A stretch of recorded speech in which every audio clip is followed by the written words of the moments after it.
Hello internet, hello and welcome to today's video. We are again commentating a game of Dota 2 where I really have no idea what I'm doing. And because that is the case, I got myself somebody that actually hopefully knows something about this game. And he's going to help me out a bit with all of my questions, hopefully. And I found him on the Join Dota forums because Play Dota wouldn't let me post on theirs. And as usual, I'm getting a phone call while recording, so please ignore that. That's a common theme on my videos. You probably don't know that, but that happens. Like, I click the record button, and the phone rings. That's why I've completely given up on like cutting that out. Just screw that. Anyways, hello there. Hello. Introduce yourself really quickly. Hello, I'm Crazy. I'm gonna hopefully help you out a bit, and hopefully my telephone won't start ringing now. Is that maybe another problem, but let's see. Okay then, so we are going to do the usual thing, just quickly go over the heroes at the beginning of the game, and then talk about strategies and what they are gonna do, and such fun things, because I really don't know a lot about that, and I want to know about the heroes first. So let's just start right with blue. We got the silencer. I actually, oh my god, he got 3 active abilities now. I remember him with 2. Yeah, he got completely reworked. Okay, well then let me go and read that for a bit. We got the Curse of the Silent. It's point target, so it's an area. That's still the same, so you lose mana and take damage until you use an ability. Right? Yeah, exactly. Okay then. The second ability I suppose is still the same as well, just... Yes, just change that you steal the intelligence now if you skilled that spell, and it was before when you skilled the aura. Oh, that's nice. I like that a lot. Basically it deals... but you can toggle it on, or you can activate it manually, and then it deals a percentage of your intelligence in true damage? Or is it... what kind of... Yes, it's pure damage. Yeah, it's pure damage. Okay, now last word. I don't know this ability. Enchants a target, damaging and silencing them if they cast a spell. If the enchantment expires, the target will be disarmed in addition to being damaged and silenced. Yeah, that's it's his complete new spell. It deals actually a lot of damage on the first level. And yeah, that's basically your enemy can't do anything. If he gets that and uses a spell, he's just silenced and will take pretty much a lot of damage early on. So if he's in range, you can give him good harass, and even if he runs back, he will still take the damage. okay. Very strong ability for the laning phase. Okay, now this is just something, but of course this is an obvious combination with the Curse of the Silent and the last ward. You basically use the last ward on the enemy and then curse him. And then yeah, you curse him then when he tries to when he's casting a spell or when the duration expands.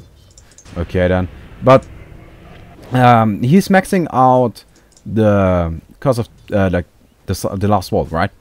Now, yeah, exactly. Wouldn't maxing out the Curse of the Silent make more sense, because last ward only increases in like by 50 damage per level, which isn't a whole lot. Actually, it really depends. The hero is quite new, so there's no really the build to do. But personally, I would still max Curse of the Silence. It scales way better than Last Word, and Last Word is really strong on level 1, so you don't really need to level it up that fast.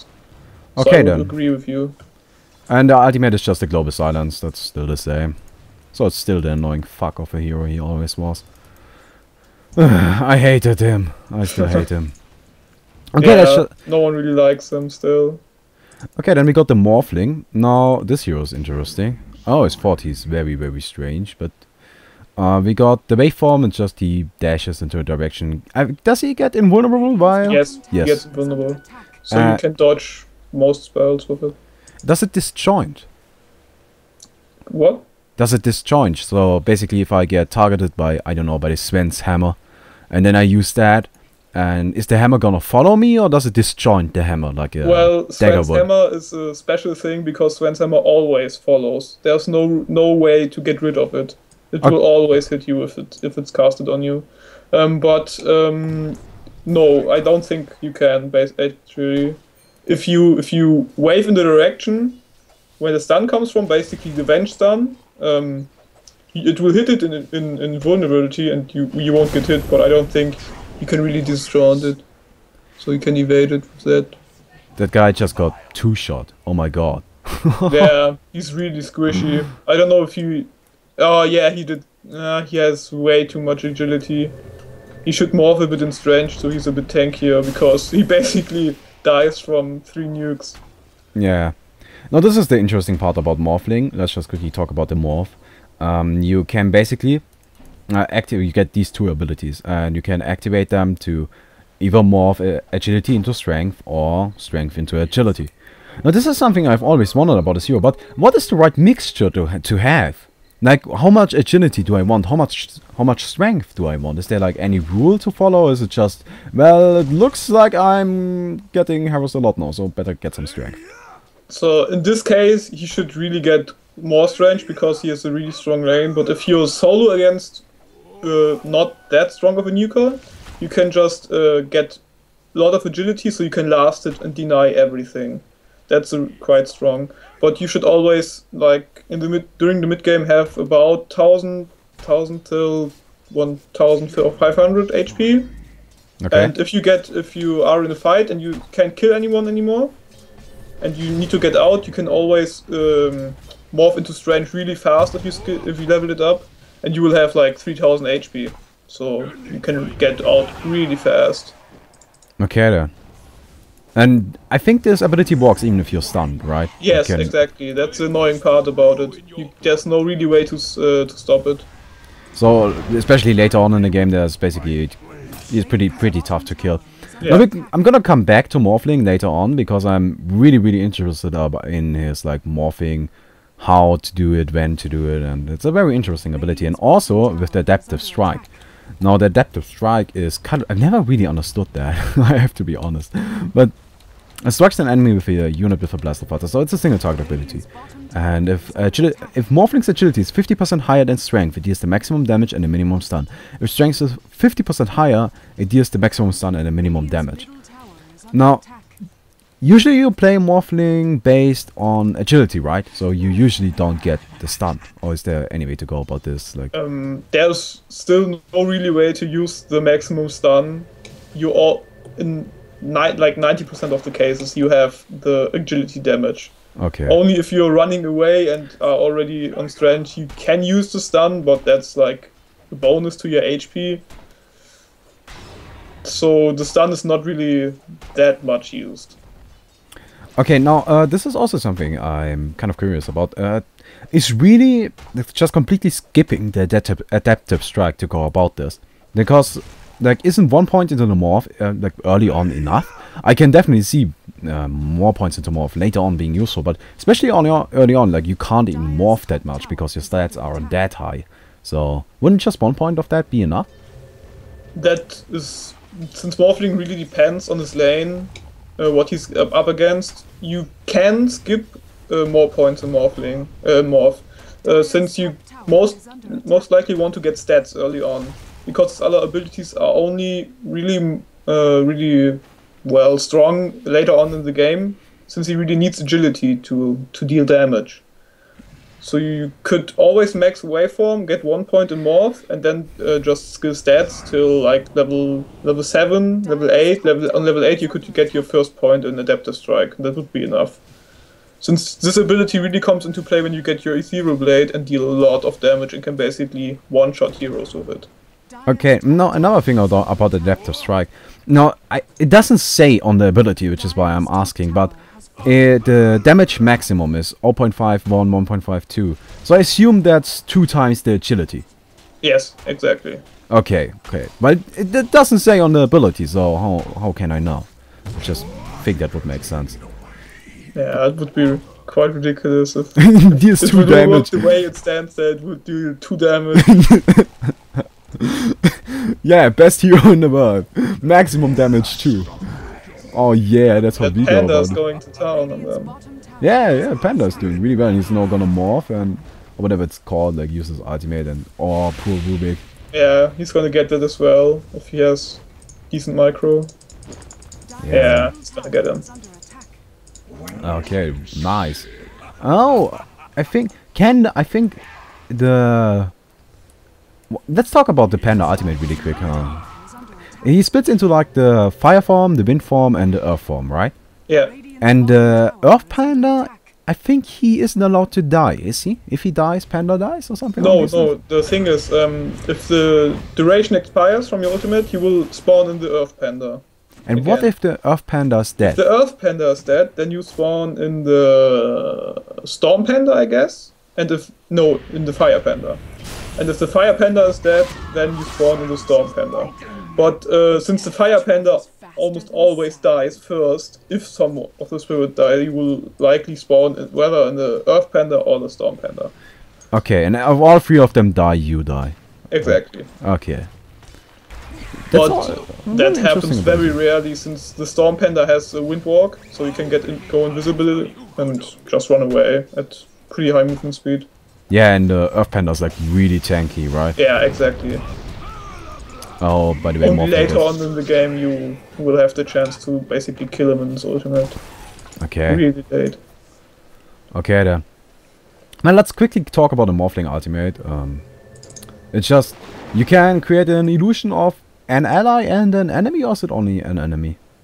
On both ally and enemy. Okay, but not of yourself, no, you right? can't make an illusion of yourself. I remember there was a trick where you basically bought, what's it called? The Manta Style? And yes. then, does it still work?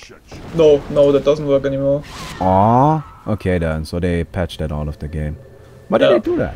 I think Morphling was pretty powerful during that time, right? Yeah, he was really overpowered. Like, you get, he was also played very often in competitive gaming, where you just get a quick Azora Blade or Linkens, and with the Azora Blade, since he had such a high agility gain, you can just one-shot supports. Okay, just with that and Adaptive Strike. But when his morph just kept him alive forever, but his morph got nerfed really hard. The Soul Blade received some slight nerfs, and also his Adaptive Strike, so it's not that strong anymore, but still annoying hero. This Morphling is unbelievable. Just take a look at him, he's got 470 HP. Yeah, well... Yeah. I don't know. Should really get... What would you say? Like, how much? How much HP right now? 800. Yeah. 800. Okay, 800. So he's... And, I mean, what's he gonna do? There's no one in his lane, so he doesn't need the 90 damage to get last hits. So he could work with 50 and get still lasted decently, and... Yeah. Way too low. And if he needs to morph, if he gets engaged right now, if he needs to morph Strange, he doesn't have mana for Waveform. So he dies anyway. By the way, this right here is nice. I explained Rubik last time, and the Rubik, he just stole the Panda ultimate and now morphed himself into the 3 pandas. Which I just always love seeing that. I'm like the biggest fan of Rubik ever. I love that hero. Yeah, Rubik is really nice. But if you are Panda and up against Rubik, you really don't want this to happen. Yeah, obviously. Basically, as soon as you spawn out of your ultimate, you should use your clap, just for good measure, even if there's no one around. But yeah, he got lifted up right away. Yeah. So he really couldn't do anything about that. And Morphling goes down yet again. This guy's just feeding. Yeah, he shouldn't get killed by Klings this early. If Klings would have his Orchid, then I could understand that, but no. The Orchid stops you from using... Like, the stuns don't stop you from morphing. Silence does? Silence does, yeah, if he hasn't already activated it, I think. Okay. I think if you activate it and then get silence, it still goes on, if I'm correct on this. Can you then turn it off? You can't turn it off then, no. If you're silent, so it basically goes through. You can't do anything about it, but as long as it does it into Strange, that shouldn't be a problem for you. If your mana is high enough. It's very interesting. Morphling is an interesting hero. And he didn't get his ultimate at 6. Is that common? Don't you get that? It seems like a good ultimate. You don't need it that early, but it's better than leveling up more that early, of course. The ultimate gets stronger during the game, since the heroes you can use your ultimate on are getting stronger as well. But you can use it to basically make a replicate of an ally, TP into base, heal up, and just replicate, get into the replicate right away after you heal up at fountain. Yeah, that's something we forgot to mention. You can teleport into the illusion you create. Which is a very nice ability indeed. And the cast range goes up to ridiculous levels. Wow. Yeah, it's crazy. It's just another escape spell for him. Now, about the replicate, does the illusion that you spawn, it says that it deals 50% of the original hero's damage, but it doesn't say anything about the damage it takes. So does it only take like 100%? Yeah, exactly. You can't really tell because it takes normal damage. Doesn't take any 300% damage or something like normal illusions. That's crazy. Yeah, you can like try to bait out spells with that. They don't realize that it's an illusion, and they say, "Yeah, let's kill that guy," and just use one ultimate to kill him, and then you realize it's an illusion. Okay, well, that's very interesting. Yeah, that's quite like yeah, that's incredibly powerful. I'm just thinking about the possibilities. You get like a really tanky hero. I don't know, maybe the Ursa, not the Ursa, the Centaur War Runner, something along the lines of him, and you just use that on him. Now you got 2 of them. Good luck killing that. Yeah, it's also pretty annoying if you have Alchemist in your enemy team, and he goes for Radiance, and if he has the Radiance, the illusion of the Alchemist also has the Radiance. Yeah. That's also another point of the ability. Talking about the illusions, I'm interested in that, because in Heroes of New Earth they basically took out all the illusion, like an illusion can't slow with the Skadi anymore. They cannot burn mana. They cannot apply the minus armor from Desolator. Does any of that work in Dota? The mana burn still works. The Skadi still works.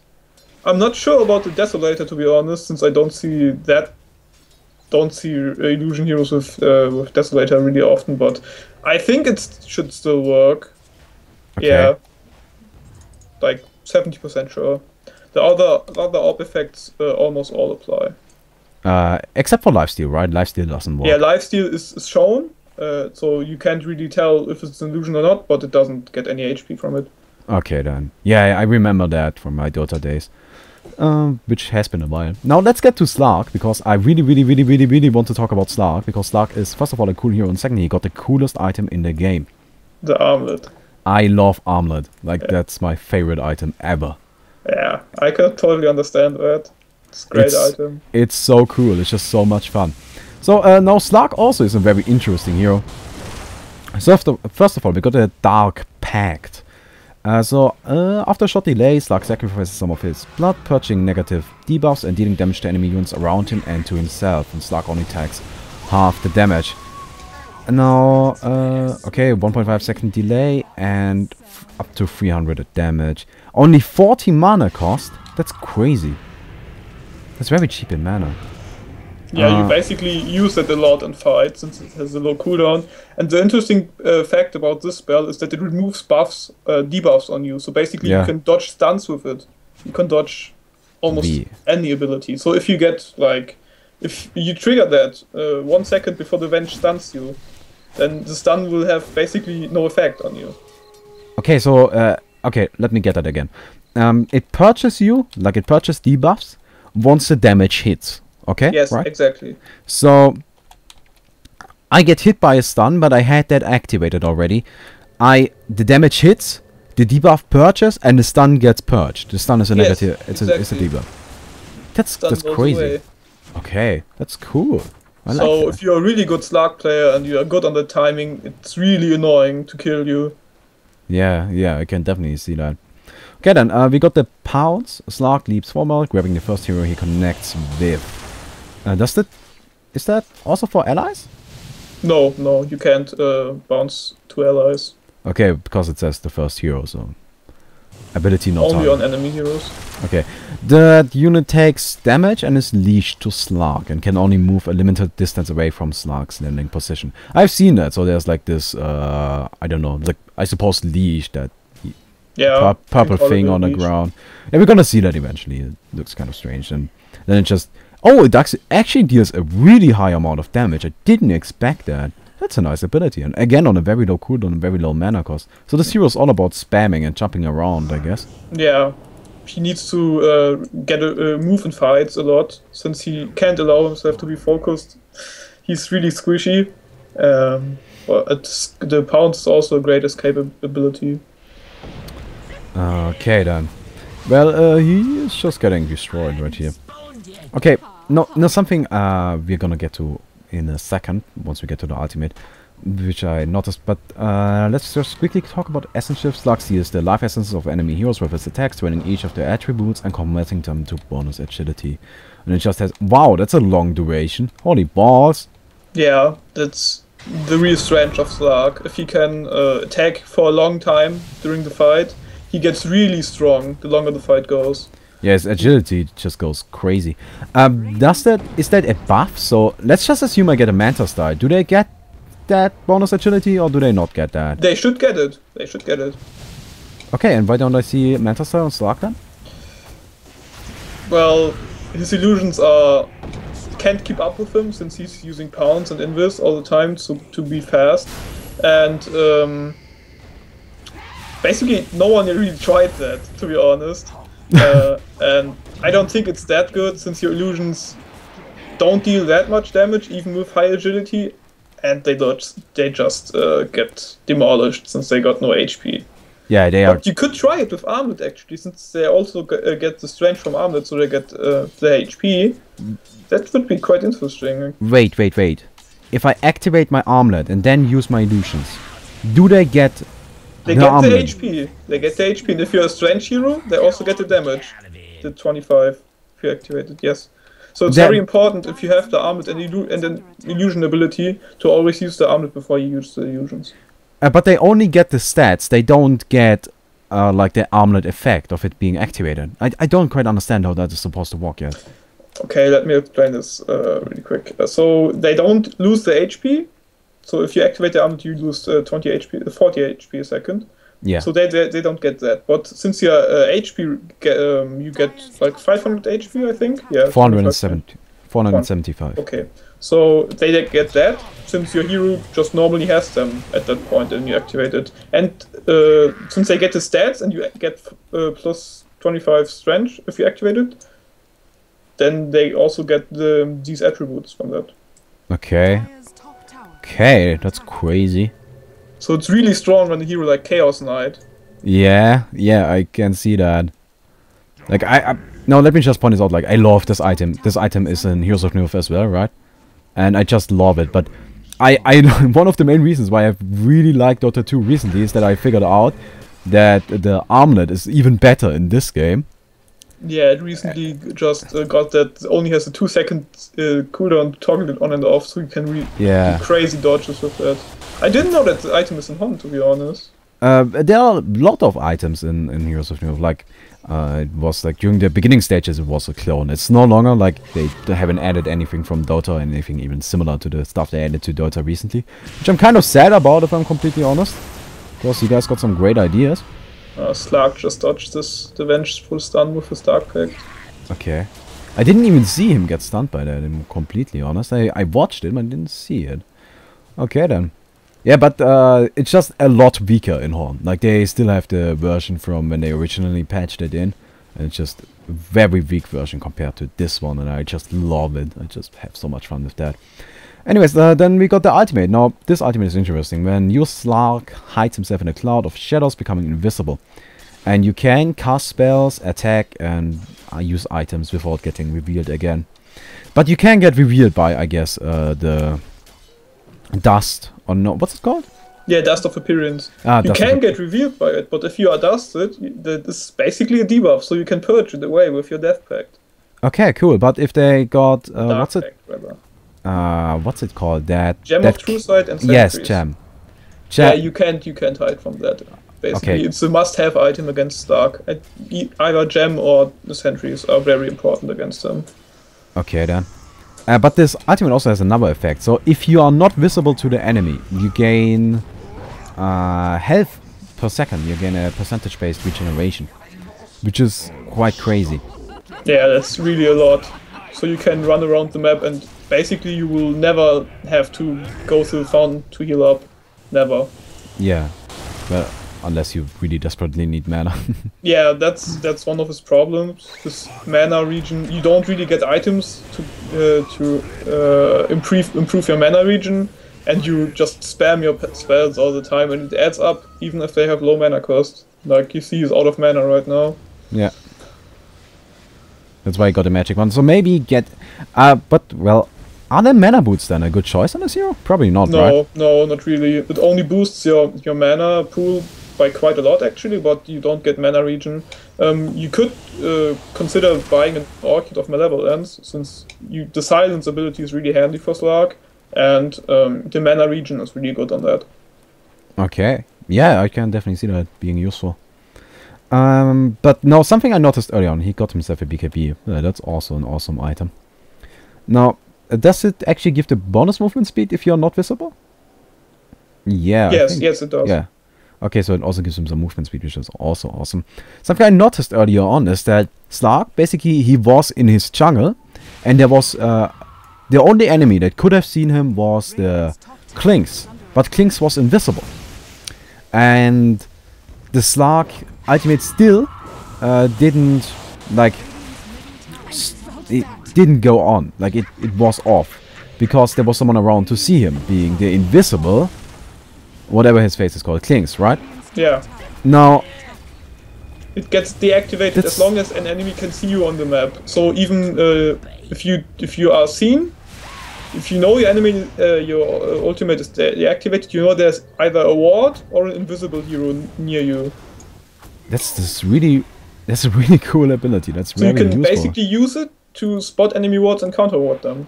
That's what I have been thinking about. Like, because I personally assumed that if Klinks is invisible, that doesn't count. So he can sustain his invisibility and just, well, the enemy doesn't know he's there. But that's not the case. So Slarks is really good at spotting those heroes. So maybe putting like a gem on this guy? Nah, he's too squishy for that, I suppose. Nah, not the worst choice, actually. You can do it, but you don't really want to buy one, since if you die, the enemy has it, and you don't want your enemies to have a gem. Yeah, I suppose that's true. So you need to be stomping hard to get that. Okay then. Now, well, Rubik, we already explained him. I really like this guy. Rubik's a fun hero to watch. I remember watching the International too, and Dandy, I think it was. Dandy on Rubik just going crazy, stealing the Tiny Hunter ultimate pretty much every fight. Yeah, Dandy's Rubik is really sick. That was just amazing to watch. I love that. But he also got a really funny scene in the International where he stole the Ravage from Tide Hunter, and then instead of blinking into the enemy team, he double-clicked his Blink Dagger and blinked backwards, and then used the Ravage, and it hit no one. That was really awesome. Yeah, I saw that. That was funny as well. Well, he just stole Blink. That's great. No, let's just quickly talk about that. If you were Rubik in this game, what spell do you want to steal? I suppose the Brewmaster ultimate? If you can get that, Brewmaster ultimate is really good. The Blink from Queen of Pain also, you want to have that ability. Like, if you're just running around, it's really good. The other things, well, the Klink's Skeleton Walk is situational, but still useful for him, I think, since Invis is never really bad. Since he desperately needs an escape mechanism. Like the Blink Dagger, I know he has Blink Dagger and the Blink, so it's really hard to kill him. Yeah. The Vengeful Stun is one of the other things. Just, self-explanatory, deals good damage, it's a stun. The Split Earth is really great on him from Lashrak, since it does not have a cast animation. Lashrak normally has a really long cast animation for this, so it's quite hard to land it, but Rubik doesn't have the cast animation, so he just can use it instantly. Yeah, basically that very low cast animation, like the slow cast, is bound to the hero. Yeah, exactly. So, since Rubik is much quicker with casting spells, that Split Earth is amazingly powerful on Rubik. Yeah, that's crazy. As you can see, like, if Lashrak wants to cast something, that takes forever, but with Rubik, really doesn't. He just uses his staff to hit them in their face, and then they get depressed and commit suicide. Yeah, and he always still has telekinesis to set it up. If he does need it, but you don't really need that most of the time. If you have Split Earth, it's really easy to land with Rubik. And both the Panda clap is really good if you want to get close, and of course his ultimate is one of the best spells you can get with Rubik. Just an awesome ability. I have seen Rubik get like an ultimate. That was fun. Yeah, that's also really great if you can get that. It's really good if it's leveled up. It basically has no cooldown anymore, and you can spam it. It looks fun, mainly because suddenly we got a ranged Lycan running around. It's just ridiculous. Yeah, that also works with like Undying's ultimate, the Flash Golem, and with Alchemist's ultimate. But I don't think Alchemist's ultimate really is that much visible. But it's still pretty funny if you can get the Alchemist ultimate on Rubik. And I think Dragon Knight works as well. It exactly, works with Dragon every Knight spell. well. Works with every spell. That's what's really cool about that ability. I like that a lot. Now, the last hero on their team is the Nyx Assassin, and we already covered him last time, I think. And yeah, let me well, tell me a bit about Nyx Assassin. Like, what does he usually do? He seems like a ganker, but I actually played him in a game, right? And it always felt like I just don't deal enough damage to effectively kill somebody. I was missing that one last or the last two hits to actually kill them. Yeah, like, that's what you need Dagon for on Nyx Assassin. If you can get that item, it's really annoying to deal with him. Since that provides you with the extra burst you need to kill heroes alone. Okay, and he didn't get it this game, but normally it's a really core item on him. Okay, but he got himself a 4-staff. Is that that's unusual? Oh, what's up with that? Is that because like the 4-staff is a good item? I know that, and I really like the item as well. It's kind of strange on Nyx Assassin, isn't it? No, not really. It's not really bad. Like most Nyx Assassins want to get an item for mobility and to position themselves better, like a Blink Dagger. And 4-staff, basically another option instead of the Blink Dagger. But I really like the Dagon build. You don't need to level it up. You can get the 4-staff after that, but get it first. If you can get it really quickly, you can basically turn the game around. If the enemies aren't cautious enough. Okay.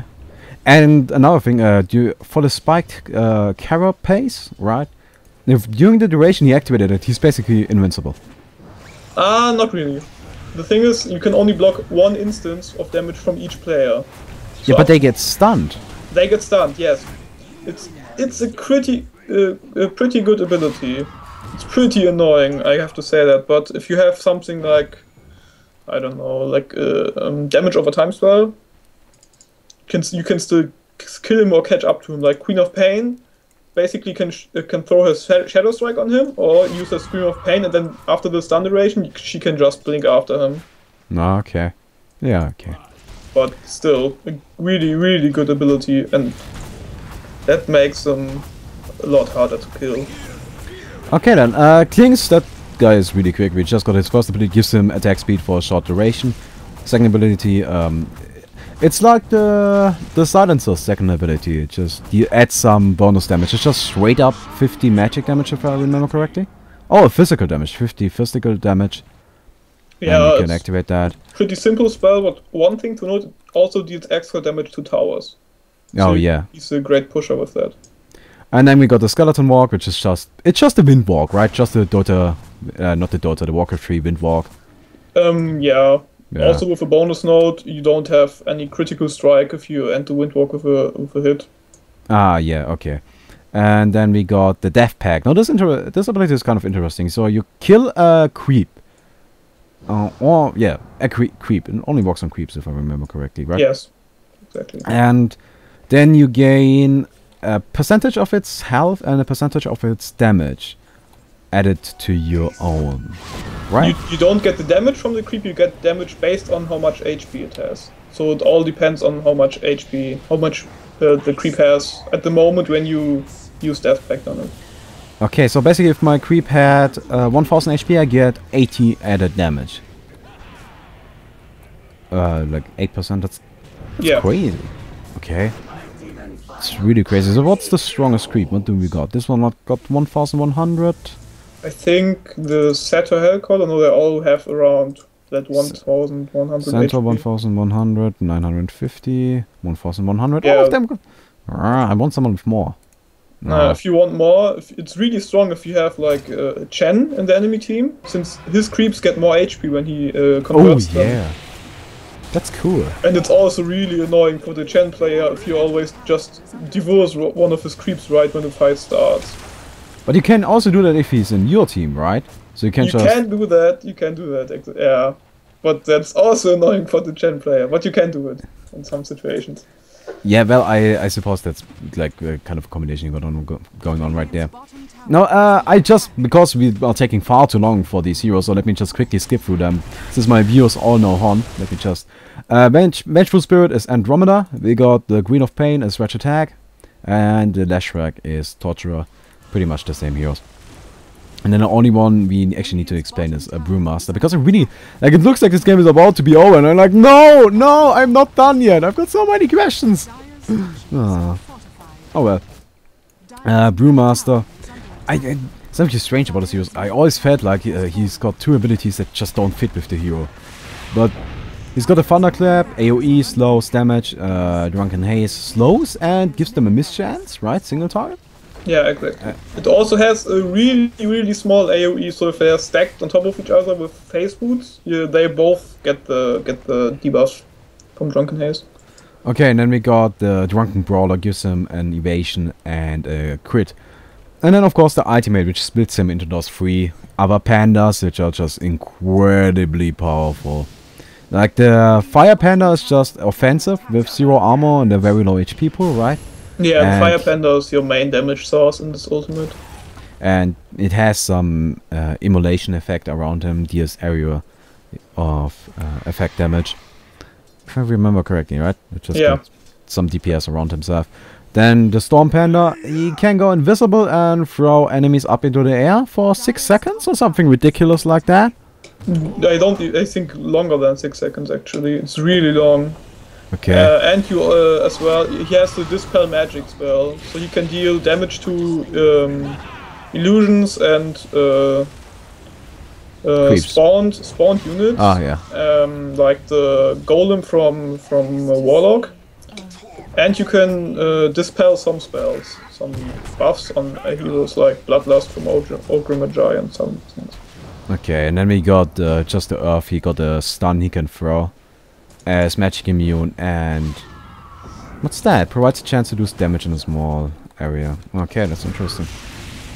Yeah, in the old Dota 1 map it was called Phone Book, this passive in the community, since he had this large stone on his Earth Panda, and when he gets the pulverize he just hits them with his really large stone. It's not that greatly visible in this game, but everybody loves the Phone Book.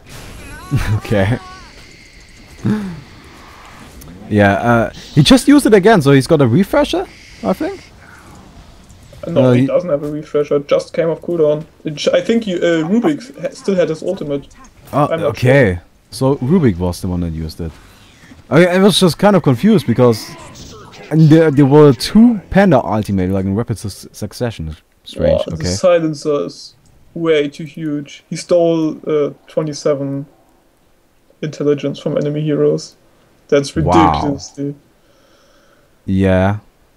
It's... How do you see how much? Click on the hero and it shows in his where the buffs are and the debuffs, like when he's stunned. It's 72, right? Yeah, 72. The number is quite hard to spot sometimes. Yeah, it's very wide. they should give him some black outline or something. Really, you can't read that at all. Yeah, I think they will change it sooner or later. Yeah, it's still beta after all. But wow, he got a Skite, he got an Orchid, he got a 4-step, and a Heart. Yeah, 27 kills.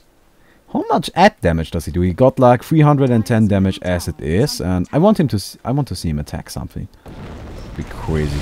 Yeah, probably around 400 damage after reduction. Come on, go hit something, please. Ridiculous damage. Come on, go hit something. Yeah. Wow. She basically needs 3 hits for the Queen of Pain if she has full HP. Wow, that's just crazy. Okay then. And he adds like 300 ad damage. Holy shit. That's just ridiculous. Okay. Yeah, this game is over. Which is sad, we didn't even get to talk about the game at all. Damn it. Too many heroes. Yeah, too many heroes. Oh well. Yeah, I'm sorry, I got to get used to those first. Like, if I don't know the heroes, what point is there to talking about strategies? Ah. Do I really like more? I want to talk about that a bit. Oh, it's already over! Ah, damn it. Too bad. Yeah. Didn't get to talk about items or anything, just heroes. Oh well, oh well. Any shoutouts you want to give or something along these lines? Shout out to Super Soldier, the best Suppensoldat out there. Okay then. To everybody else, I hope you enjoyed this video. If you did, please tell me. Please, this whole thing came from a comment, from a smart comment for once. Those are pretty rare. So if you got some of those, I would appreciate that. And also, please don't forget to like the video so I get more YouTube money. That would be sweet. And well, I suppose see ya tomorrow or later on. Yeah, I suppose I'm gonna upload twice today again. I do that a lot.